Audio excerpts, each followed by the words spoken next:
37 years old. I don't call myself 37 years young.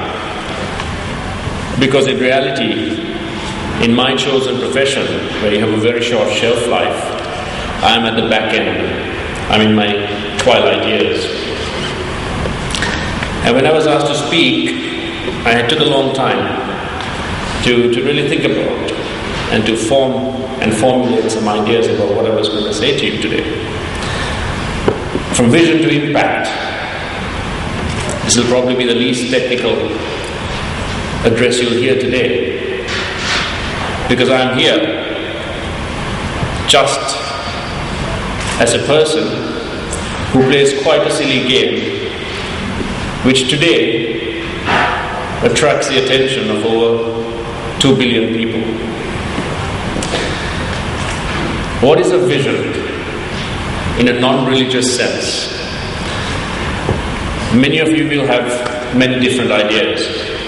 I actually looked at this because I thought, let's start off with actually what it means to me, or what it generally means, or what it is stated as. Usually incorporates the ability to think about and plan for the future with intelligence, wisdom, and imagination, or someone's idea of how something should be done or how it will be in the future. A vision. What I like is the next definition. A vision statement defines what your business will do and why it will exist tomorrow. That is the key to me. What you will do and why it will exist tomorrow. Because that basically means you're building something that is going to endure, going to last, and to be of a lasting and positive influence on society. You are striving, as all of us are, to leave behind a legacy. We are all born with various talents, with potential, with abilities, with a uniqueness, with an individual self for being. But we are also shaped. We are people who are influenced continuously by ideas, by thoughts, by visuals, by speech, by association, and through experience. We are constantly evolving. At home, let me ask you just a simple question. Everyone has role models. This is a question I ask a lot from a lot of people. Can anyone just shout out from somewhere a person that you look up to, a role model that has inspired you? Give me a name. Anyone? Just a quick shout out. 2 names from somewhere. Other than anyone in this room. Anyone else? Just a quick one. Bill Gates. Anyone else? Steve Jobs. One more. Who's this? Richard Branson. Yeah, very nice. How do you become a millionaire? You first become a billionaire and then you buy an airline. That's Richard Branson. But it's always interesting when I ask this question, because you always hear these famous names. You hear the names that everyone sees. You hear names that everyone can associate a face to. Famous, in the news, done great things. Great things people hear about, people write about, people show you on TV. Just lose sight of that big picture. When I was asked these questions in various interviews, I give very similar answers. But when I go home and I really think about it, 37 years ago, when I was born, I had no idea who Bill Gates, Richard Branson, or anyone else, or Muhammad Ali or Nelson Mandela was. I never had that. But I had a family. I had parents, I had siblings. To me, when I look back upon now, 37 years on, I trace my entire experience, my entire inspiration, my entire ideal of role model to that beginning, to my family, to my parents, to my siblings, to my friends, to my school. Not Bill Gates, not Nelson Mandela, not Muhammad Ali. A simple idea of family. Because that is how we develop our personality and our initial thoughts. We are a blank canvas. We are improved upon by the experiences that we share with our family first. What they inculcate in us, the bedrock of values that they teach us, which is refined through school, the teachers that we have, which is further influenced by the friendships we develop as we go on, and the lives we live, and the people we associate in the society at large. But it starts at that point. Your parents try and teach you what is right, what is wrong, to be a person of integrity, to be honest, to have courtesy, respect, be responsible, be accountable. But most of all, they teach you the most important lesson in life, to love. To me, there is nothing else that forms the bedrock of your personality and your character than love. I remember when I was young, I had two very contrasting parents. My father allowed me when I was very young to keep playing sport.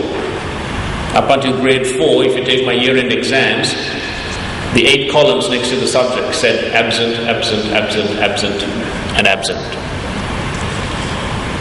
He appointed himself my coach in any sport I played. He still is my coach. It's a terrible thing to have your parent coaching you. It's enough that he is your father. Add to that, him being your coach, it's a recipe for disaster. But he would come, but it'd be tennis. I played table tennis. I played a bit of cricket when I was quite young. By the time I was 12, he told me, if you are foolish enough to dedicate so much time to playing a sport, or if you're foolish enough to dedicate all your time to reading a book or study, just remember one thing. Just do it as well as you possibly can. And he would come at 6 o'clock in the morning on a Saturday morning, and all I was thinking about was not going to school, getting up late, having a good time with my friends, hopefully, or the neighbors. He would knock on my room door and says, Kumar, are you awake? I'd pretend to be asleep. He'd say, Kumar, are you awake? Are you awake? I'd be quiet, pretend to be asleep. I can't hear him. He comes back 10 minutes later, the same thing. And he repeats that until I am so annoyed that I actually wake up. He'd take me behind to a backyard where there was enough space. And he'd throw this tennis ball at me, for tennis or for cricket. He was a lawyer, still is, at 74, they never retired. And his first client would come around 8 o'clock. I've started at 7. I've avoided him for an hour, pretending to be asleep. I start at 7. 8:30 comes along. My mother comes out and says, listen, your son looks tired. Your client is here. It's time to stop this nonsense. You go do your work. Let your son eat breakfast. My father would say, no. He's got to earn this. He's got a few things that he's got to correct. 9 o'clock would come. My mother would come again and say, listen, your client is waiting. You know what my father would tell her? My father would say, can you please go and tell him or her that I'm spending time with my son? My mother, on the other hand, insisted that I study. I have some sort of grounding that didn't just depend on talent and sheer blind luck. and the ability to actually hit a ball with a piece of wood and mill it. So she encouraged me to study. When I was 17 years old, I was playing a house match at school. I was captaining my house. It was a Sunday. I had forgotten, I didn't forget, I actually cut a history class where the master was waiting for me at home to play this game.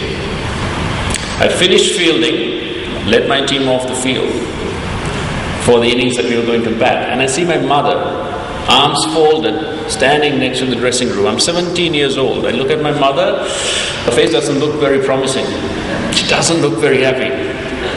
And with my mother, that's always a warning sign. So I just tried to make light of it. I said, Amma, what are you doing here? What's wrong? She said, do you know that your master has been waiting for you for over an hour at home? What are you doing here? I said, I got a house match, thought I played. She said, yes, it's done, you're going home. I said, I can't, I've got a bat, I'm captain. She said, doesn't matter, you're going home. At 17 years old, she dragged me by the ear, with all my friends watching, took me home. It took me a long time to forgive her for that, because that's something that you never live down at school. But I look back upon that, and what my father did, and what he still does. He sends me faxes at 2 in the morning. Faxes. My father is technologically in the dark ages. He faxes me pages of books that I'm supposed to read at 2 in the morning before I bat the next day at 10. Why? I'd like to think that they're completely crazy, that they're sadistic, that their entire job in life is to torture me. But it is out of that one emotion that they provide you for absolutely no charge. It's because, first and foremost, when they look at me, they are filled with love. When we are young, we have dreams. We want to be people. We aspire. Everyone has a dream, a vision when you were young. I wanted to be a fighter pilot at one time. We didn't have the best air force in the world, nor fighter jets, but still wanted to be that. It was cool. I wanted to join the army at one stage. I had so many ideas in my head.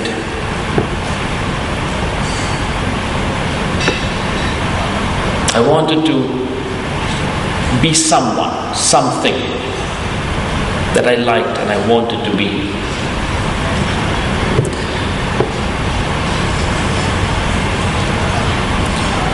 What you want to be, everyone has a different plan on how to achieve it. We become. That is a life journey. We become. We aspire. And we become through education, through experience. We become an employee, an entrepreneur, a businessman, businesswoman, a world leader, statesman, politician. The choices are endless.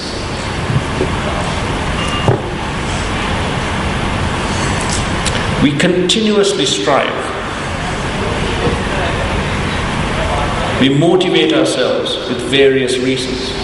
Money, fame, cars, girls, if you're a guy.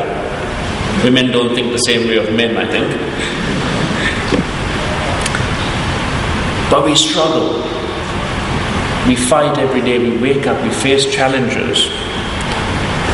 We try to achieve and to improve and to be remembered. And we fight to get what we believe is due to us in life. We believe that the world owes us. I had choices, apart from the dreams I had of being part of the Air Force or the military. I had law as a choice when I was leaving school. But I chose cricket. A really stupid choice at that time, I would say. because I was a guy with very little aptitude for it. Not very good at school either at it. I'm to speak to you about ambition and the power of collective ambition. And I'd like to start off with a question. And the question is, how do you find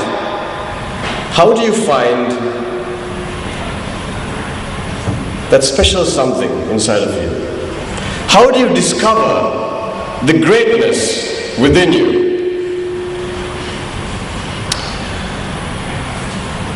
I grew up in a very strange family.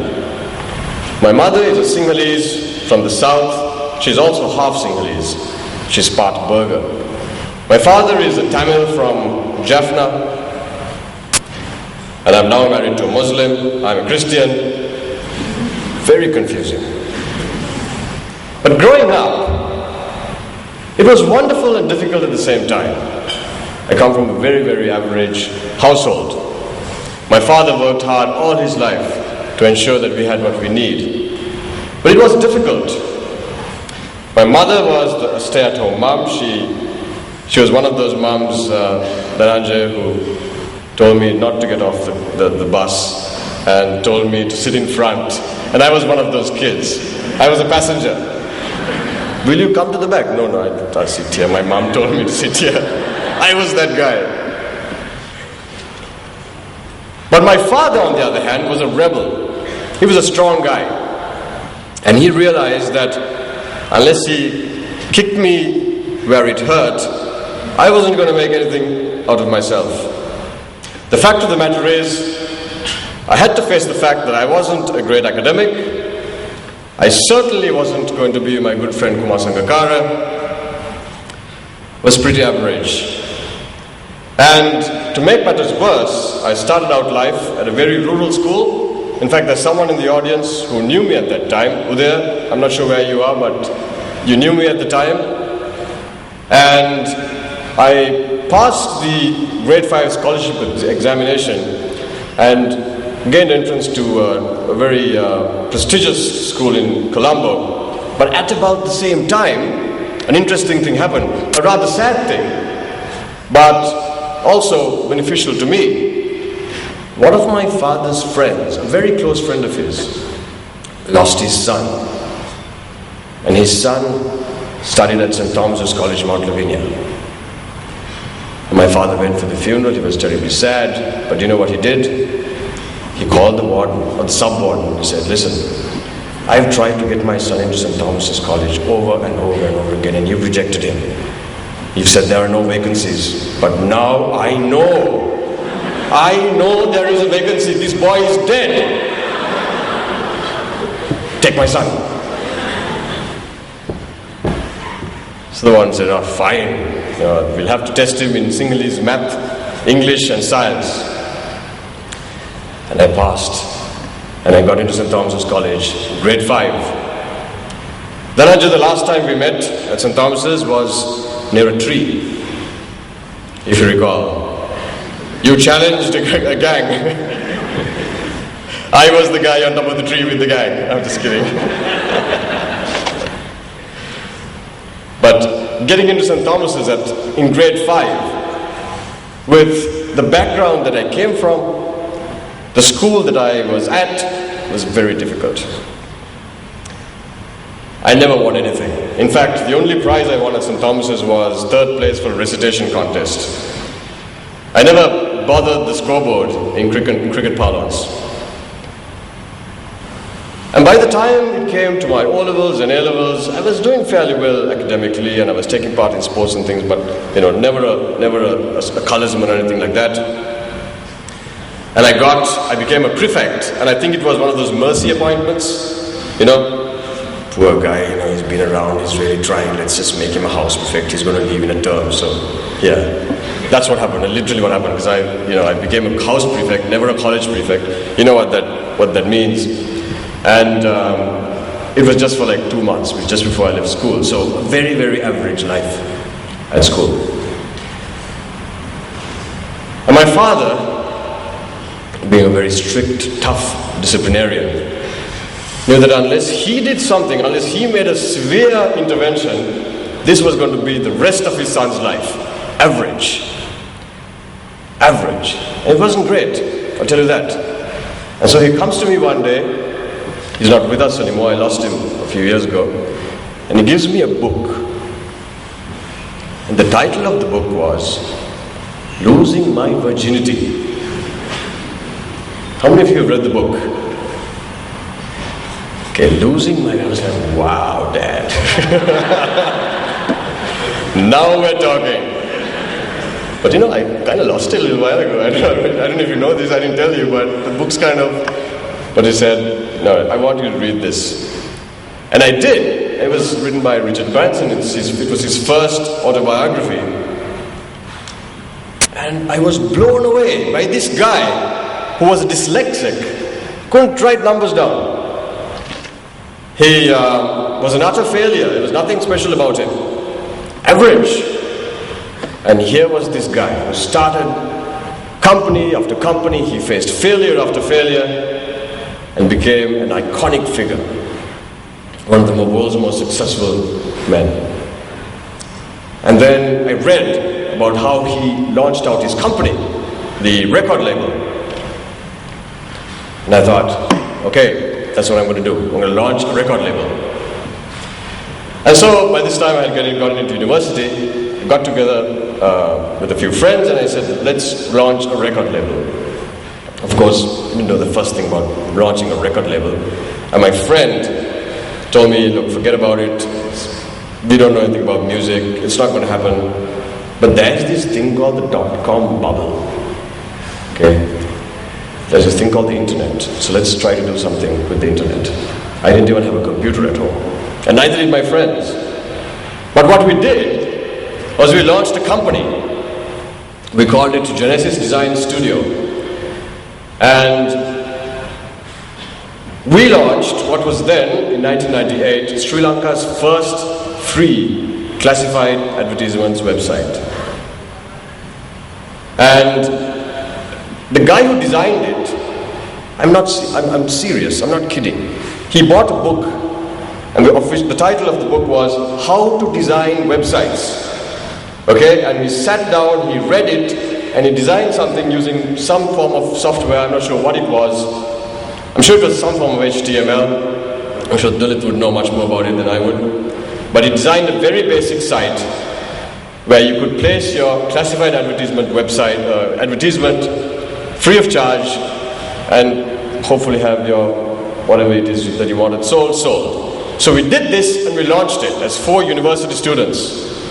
And by this time, I'd also begun to read news on television, and I was becoming a little familiar, a bit of a familiar face, so that helped a bit. But it was an extraordinary experience to launch a company at 18 or 19 years old. And what happened was, we began to go from, because we were so average and so nondescript, none of us were very popular with the girls. Getting a date was tough. But with the success of Easy2.com, with a few advertisements, and then we began to design websites for other companies as well. And with a little money, we managed to buy ourselves a car. And at university, that's like your world if you have a car. What happened was we began to taste success, and we worked harder at it. We worked hard. And we began to realize and see the potential of what we were doing. And from 4 scraggly guys just running around not knowing what they were doing, we began to hire people at university, right here in Sri Lanka, and have them design websites for us. And really, the peak of what we did was when we won contracts for people like Sony and Bell Helicopters, and we designed websites for them and made a lot of money. Of course, we spent every single cent. We saved nothing. And finally, after university, we decided, okay, that's it. Let's sell this company off and have fun. And that is what we did. We sold the company, and we went our separate ways, but we had a great time. Ambition took the 4 of us from average to something special, something extraordinary. And to taste that success was a fantastic experience at a young age. I felt like Asterix. And everybody knows who Asterix is, right? Asterix is a little guy. Okay? He's really left on his own, he can't do anything much. I was like Asterix. But with that taste of success, with that injection of ambition into my life, by so many people I can call my mentors, it was like drinking that little magic potion and then destroying the entire battalion of Roman warriors. It was fantastic. I couldn't live without it. I realized that sense of ambition inside of me that my father obviously was trying to spark off all those years ago was stronger, was more powerful than everyone out there who was more talented, skilled, and had more ability than I may have had. Now the thing about ambition is if you leave it alone, it's sort of like a seed. You plant a seed and you leave it and you forget about it and you don't water it and tend to it and protect it, it's unlikely it will grow into a tree. And here's where I met the right kind of people along the way. I remember the first time I walked into my chairman's room. I was about 20, I guess 19, 20 maybe.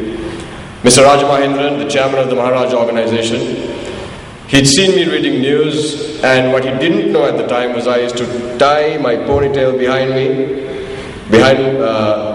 and ensure that nobody saw it, remove a earring, and read news.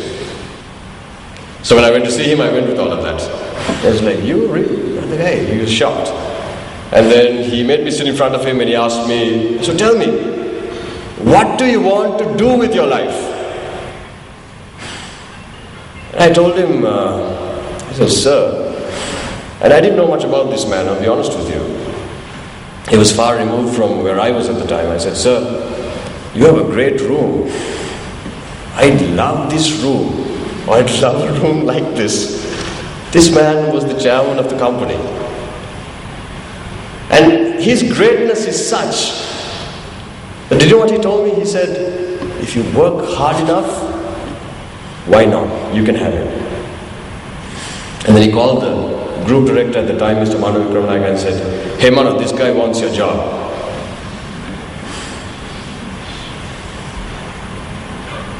And what I felt at that point was, here's this great man looking at me, seeing something that I probably didn't know I had. It was an amazing experience. And having seen the faith that the chairman and my father and several other people had in me, I realized that there was really something I could do here. And not just for myself, but people around me. You see, having an ambition alone is not enough. It's the difference between two men standing in front of a mountain. I want you to picture this. Two men standing in front of a mountain, the same mountain, 3,000 feet. One man knows what's on the other side of the mountain. Whatever it might be, your heart's desire, success, health, wealth, a wife, whatever. The other man doesn't. To him, it is a mountain. Now, which man do you think is likely going to scale the peak? The man who knows what's on the other side of the mountain. And this is what ambition means. Blind ambition is profanity. We've heard people talk about it. That man is ambitious. Or that woman is ambitious. It's almost like a bad word. Well, it is a bad word if you don't see what's on the other side of the mountain. You need to hook your mind to whatever it is you want on the other side of the mountain. That's what's going to drag you, drive you, push you when the going gets tough. Because that's when you need ambition, not when things are going easy. Off the record, a few of you may know, I was called a terrorist a few years ago. You know how tough that is to take? Somebody who grows up in a country loving the soil that he walks on, proudly calling myself a Sri Lankan, flying the Sri Lankan flag high whenever I travel. To be called a terrorist is tough. But it's what he was talking about that's important. If you try, and if you fail, and if you keep going, it's not the outcome of success or failure that matters, but it's the resilience that you gain that will hold you in good stead down the line. It's important to understand that. See, most people fail to see the ground between a problem and its solution. Here you have a problem, and here's the solution. Some of us might run away from problems. I don't like dealing with that guy at work. I don't like dealing with this problem. Likelihood is it will fail. But here's what you don't see. When you take on a problem and you move towards the solution, you fight, you battle, you fall, you stand up. The solution is an outcome. It may be success or failure, but what happens in between? What happens in between? Experience. And unless you take on things that you are bound to fail in, the only experience you have is in clapping and applauding yourself for success. And leadership, and that is not what leadership is about. So ambition means hooking your mind to something on the other side of the mountain that will hold you in good stead and keep your ship afloat when the storm comes. And it will come. Also remember that ambition is infectious. Kumar alluded to it earlier when he said that he surrounds himself with great people. If he gets out for a duck, he doesn't have to worry about it, because he's surrounded with great people. And great people often mean individuals. He spoke of Lassit Malinga. And unless you surround yourself with ambitious people who push you constantly, who drive you forward, the chances are you're going to slip back into mediocrity. And mediocrity, my dear friends, is the worst disease you can catch. Don't accept it. Mediocrity is the worst disease you can catch. Wake up in the morning, have your breakfast, go to work, come back home, go to sleep. Wake up in the morning, go to work, expect a promotion, forget it. Wasn't it Einstein who said, you must be stupid, probably not in the same way, but same words, but he said, you must be stupid to do the same thing and expect a different result. It's not going to happen. You want something to change, you've got to change.